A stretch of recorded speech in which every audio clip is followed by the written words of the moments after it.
80 से 100 होनी चाहिए। अब जब हम लोग खाना खाते हैं, खाना खाने के बाद तुरंत बाद देख रहे हैं तो हमारी जो शुगर की, जो ब्लड शुगर की जो मात्रा है सामान्य मनुष्यों में वो होनी चाहिए कितना, 170 से 200 के बीच होनी चाहिए। ठीक है, अब पास पहुंच रहे। अब जब खाना खाए रहते हैं तो शुगर, हम तो बोले हैं कि जो ग्लूकोज है वह ग्लूकोज की अवस्था में भी जा सकता है या संयुक्त अवस्था में जा सकता है। हम लोग खाते हैं तो पत्थर रोरा पत्थर लोहा तो नहीं खाते हैं, खाते हैं साग सब्जियां खाते हैं, पेड़ पौधों से ही खाते हैं, तो उसमें तो स्वाभाविक सा बात ग्लूकोज होनी है। खाएंगे तो हमारी ग्लूकोज की मात्रा बढ़ेगी, चीनी की मात्रा बढ़ेगी, तो उसमें खाने के तुरंत बाद हमारी मात्रा देखो 200 के करीब पहुंच जाता है। अगर खाने के बाद जांच करेंगे तो समझ जाना कि खाए इसलिए हमारा शुगर का मान हो गया।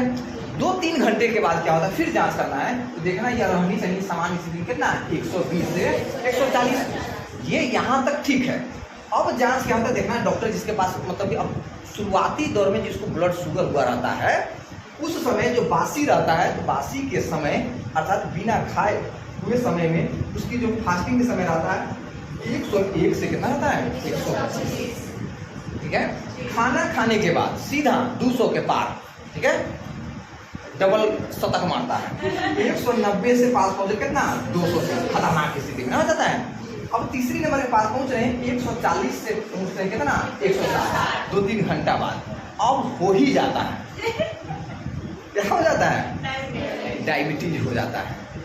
रोक सकते हैं इसको, रुकाएगा नहीं, रुकाएगा जब हो जाएगा। तो जब हो जाएगा तब बासी जब रहेंगे सीधा 126-25 के पार नहीं जाता है, चौका पर चौका छक्का पर छक्का सीधा शतक पूरा दिए रहेंगे ना, हो जाएगा।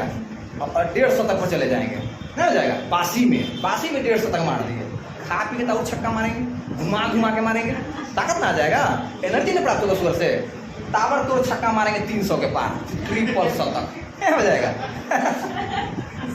ट्रिपल शतक हो जाएगा। ठीक है, खाना खाने की बात करते हैं, 2-3 घंटा जब आराम करते हैं कमेगा नहीं, दोहरी शतक मार के बैठे रहेंगे ना, हो जाएगा।